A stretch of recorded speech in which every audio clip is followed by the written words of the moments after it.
waxay ahayd xalfad si weyn loo soo agaasimay isla markaana ay ka soo qayb galeen culimaadudiin, waalidiin, macallimiin iyo qaybaha kala duwan ee bahda waxbarashada iyo ardayda wax ka barata markaska Imaamu Shaadibi, waxaana lagu maamuusayay arday ka gudubtay qayb ka mid ah waxbarashada aasaasiga ah ee diinta Islaamka, kuwaasi oo farxad gaar ah laga dareemayay wajiyadooda iyaga iyo waalidiintoodaba. markaska Imaamu Shaadibi oo ku yaala gudaha xaafadda Juja B ee Islii magaalada Nairobi ayaa waxaa xalfadan soo abaabulay maamulka sare ee markaska iyagoo ugu talagalay inay ku dhiirigeliyaan ardayda.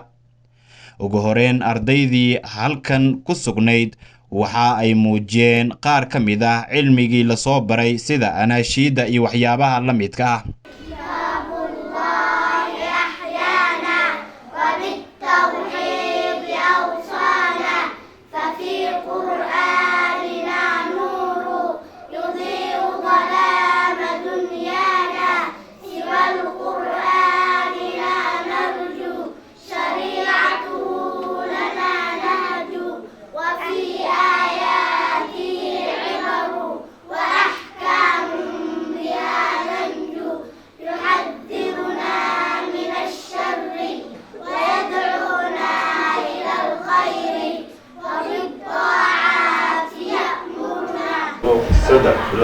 وردت كل الطيور وزهت دنيا الحبور ثم قالت للحضور مرحبا بالحاضرين مرحبا بالحاضرين مرحبا بالحاضرين مرحبا أهلا وسهلا شبة كنتم وأهلا ونقول للجهل مهلا لك حفل الناجحين لك حفل الناجحين. ألف مليون مبارك ربنا زدهم وبارك كلكم في المجد شارك نعم أجر العاملين نعم أجر العاملين. كم عزمتم واجتهدتم في الليالي كم سهرتم وتفوقتم وفزتم باركوا للفائزين باركوا للفائزين. كتاب القرآن وما دين الإسلام ما هو أركان الإسلام الشهادة والإيمان لا إله إلا الله محمد رسول الله لا إله إلا الله محمد رسول الله. وأحلى صوت الآذان الصلاة يا إسلام وأحلى صوت الآذان الصلاة يا إسلام أنها هيا ما تتأخر وما في الصلاة أكبر.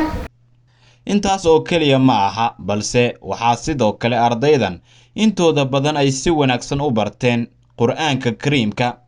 iyagoo aayado Qur'aanka Kariimka ah iyo weliba tafsiirka ay halkaasi ku soo bandhigeen. أعوذ بالله من الشيطان الرجيم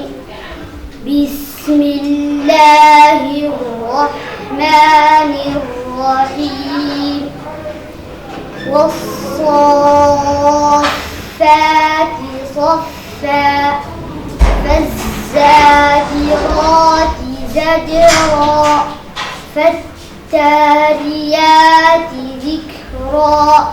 إن إلهكم لواحد رب السماوات والأرض وما بينهما ورب المشارق إنا زينا السماء الدنيا بزينة الكواكب وحفظا من كل شيطان مارد لا يسمعون إلى الملأ الأعلى ويقذفون من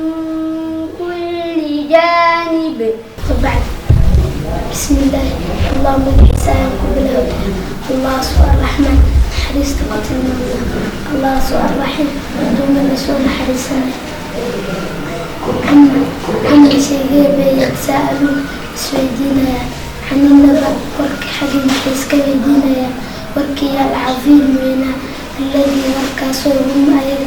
فيه الإحداث مختلف كوا اسكو خلاف سبعيهم بين مصدق ومكذب مدرمي ومدبيني أي اسكو خلافين كلا كجوغا سيعلمون ويؤغانبون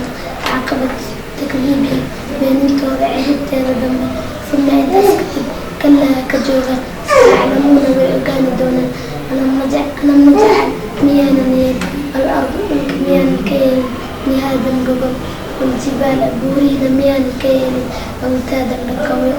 وخلقنا لكم ميانا من الأرض أزواجا لكم معي بسم الله اللهم بشارك بالله يا الله سوى الرحمن الحريص الله سوى الرحمن الرحيم الحريص الله سوى الرحمن الحريص الله سوى الرحيم الدومي اسمه حديثنا على تاك مكون محمد صلى الله عليه وسلم حديث الغاشية واحدة بشروط كذا وجوه المديان يوم المالكس خاشعة الملك وسمي عاملة الملك شقين اسمي ناصبة الملك بطول اسمي تصلى الملك اسمي نار تسوحانها أتكلم تسقى على ورابنا من عين الحجبة على ورابنا عيشها سؤالي كلك من جاربي سلام وجياب وصلنا من ضعاف الرمطون من ضارع الجد ضارع ليلة المولين لا يسمين وحمة عين ولا يؤمن مرجع من جوع جاجحك وحك مجر وجوه وجياب يوم عين المال تصنع عنة النسبة العقيسين أعوذ بالله من الشيطان الرجيم بسم الله الرحمن الرحيم كاف يا عين صاد ذكر رحمة ربك عبده زكريا إذ نادى ربه نداء خفيا قال رب إني وهن العظم مني واشتعل الرأس شيبا ولم أكن بدعائك رب شقيا. marti sharafkii halkaasi ku sugnayd ayaa iyagu waxa ay dareenkooda ku cabireen sida ay u arkaan xalfadan waxaana ka mid ah Sheekh Jacfar Xaaji Cali oo ah daaci si weyn ugu caanbaxay fidinta diinta islaamka iyo Macallin Ibrahim oo ah maamulaha guud ee Mustaqbal Academy. geedka markuu yar yahay waa la abuuraa dhinacyaha waxba laga mariyaa asagoo inuu toos u baxaa la Soomaa geedka markii la abuuray dhinacyaha qoryaha laga dhisaa waa la abuuraa waxba wala saas ku baxaya laakiin markii geedka la abuuray asagoo saa u qaloocan hadii faraha laga qaado oo saas uu ku baxo qalloocnaantii loo ku weynaana Soomaa geedkaas in la gooyo maahana dib maahana dheef ma keenayo ilmahana saas oo kale waa hadii intay yar yihiin oo la totoosinin oo loo dulqaadanin oo la hagaajinin oo ilo aqligooda uu ku kala baxayo loo sabrin oo aan la tababarin oo faraha laga qaado hadhow waxa waaye cunugaasi adiga uu dib ugu noqonaya nicmadii maxay isku bedelaysaa niqma rafaad isku bedelaysaa nicmo ilaahay ku siibeen nicmadii waxay isku bedeshay rafaad iyo cadaab oo inaad hooyadii inay tiraado cunugaani ma ilaahay u dhaafika meel daran ha ka dhacay ilaahay u dhaaf aabihi uu leeyahay kalma baabur dardaro oo dhinto maxaa keenay rafaadka ilmahaasi waalidka ay dhibayaan dhibkaasi marka waxaa looga bixi karaa ilmaha intay yar yihiin in waalidiinta iyo macallimiinta iyo la iska kaashado oo lagu dadaalo aan la dayacin ilmaha macallimiintu annaga markaa macallimiin nahay saddex qofood baa leeyahay quraanka saddex qofood buu u baahan yahay baadi kow waxa weeye waa hooyada qaalisa waalidkii wax walba ka bilowda macallinka dadaalkiisa hadana madaxa loo salaaxin xooga waxa weeye waxaad ku dadaasho marka waa mahadsanta lagu yiraahdo waa tiiro dheer baa ku sii dhifanaysa laakiin adigoo dadaalaya hadii lagu garan waayo way ku xanuunjinaysaa qof walba wuxuu jecel yahay dadaalka uu qabanayo mahadsanta inay yiraahdo marka sidaa daraadeed waalidka hooyada qaalisa ay Soomaalida ka bilaabeen hooyada qaalisa quraanka laba waxa weeye waa macallin qaaliya macallin wuxuu qabanayaa aqoonteeda u leh wuxuu qabanayaa aqoonteeda leh qodobka saddexaad waxa weeye waa cunug qaylo dheer bay yidhaahdeen marka hadday is helaan sida waalidka uu jecel yahay ama qalbigiisa ka muuqato ama diinta ilaahay ay ka taagan tahay badana carruurta ku soo baxdaa oo cunuga hadduu waalid diin jecel uu yahay dadaal badan uu yahay ilaahay kuma hungeynayo waxaa dhashay oo ilaahay waa ku barakaynaya in allah laa yudiicu ajra man axsana camalan soo ma sidoo kale waalidiintii halkaasi ku sugnaa ayaa iyaguna qaarkood waxaa dareenkooda ay u cabireen sida tan intaan ma socon lahayn haddaysan macallimiin jiri lahayn ma socon lahayn waalid ku qanacsan diintooda haddaysan jiri lahayn kulley aniga sidaasoo kaleeto waalidiinta waan ka mid ahay laakiin hal baa ii muuqato siduu hadda walaalkii u sheegay hooyooyin baa meesha yimid labadan basaa waalidiin ka imaaday intaasoo carruurana meesha way joogtaa marka meeshaas xoogaa xagga odayaasha inay ka dayac ka jiraa muuqato kolley hooyo waa macalinka koowaad iyo macalinka labaad iyo macalinka saddexaad oo aabuhu kaalinta labaad buu soo gelayaa bismillahi raxmaan raxiim maasha allah ardayda waad dadaaleysaa macallimiinta maasha allah ilmihiina kuwii nacanfac allah ka dhigo macallimiintana aadan loogu dadaasho umar ilmahayaa khaasatan macallimiinta maamulayaasha dugsiga sintii dhammaantiin macallin cabdullaahi iyo macallin cusmaan dhammaantiin waa mahadsantihiin kamada ilmahayaa waxaa kaloo mada celinayaa culimada iyo khiyaarka kusoo qayb gashay gabdhaha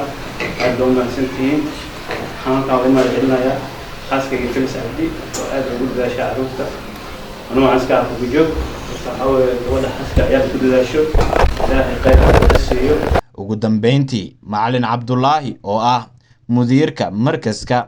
iyo macallin cismaan oo ka mid ah barayaasha markaska ayaa waxa ay ku dheeraadeen muhiimadda ay leedahay xalfaddan iyagoo ugu duceeyey ardaydan in ay kaalmo hore u rajeynayaan sannadaha soo socda iyo waxbarashadooda inay sii wataan waalidiinta sharafta leh halkaan noo yimid inay noo soo xaadiraan soo ajiibaan nagala soo qaybgalaan barnaamijkan inuu halkan ka dhaco ayagana xaadir ka noqdaan ilaahay subxaana wa tacaala ayagana mahadooda allah siiyo mahad ballaaran allah siiyaa leeyahay midda kale ilaahay subxaana wa tacaala waxaan weydiisanaynaa caafimaad ilaahay subxaana wa tacaala weydiinaynaa kalsooni buuxda inaan qabno aan ku qabno jalla wacalaa wuxuu ilaahayna siiyey ilaahay subxaana wa tacaala waxaan ka baryaynaa ardayda meeshan ka qalin jebisay ayagana oo maaragta ay qaateen shahaadadooda ay qaateen shahaadadaas tii lagu anfaco ay ku barbaaraan ay ku liibaanaan ay ku barwaaqoobaan ay ku liibaanaan ay ku guuloobaan ilaahay ka dhigay jalla wacalaa maantay waxaan isugu nimaadnay inaan ka qayb galno oon u mahad celino oon shahaadasiino ardayday ka qalin jebisay fasalka farbarka kuwaasoo soo dhiganayay muddo dhan 9 bilood ardaydaasoo si guul leh uga baxay alqira'a walkitaaba waxaan u mahad celinayaa waalidiinta sharafteeda kasoo qayb galay xafladda waxaan kaloo u mahad celinayaa marka sharafka culummada noo imaatay waxaan u mahad celinayaa macallimiintii soo bartay waxaan u mahad celinayaa maamulka iyo idaarada markaska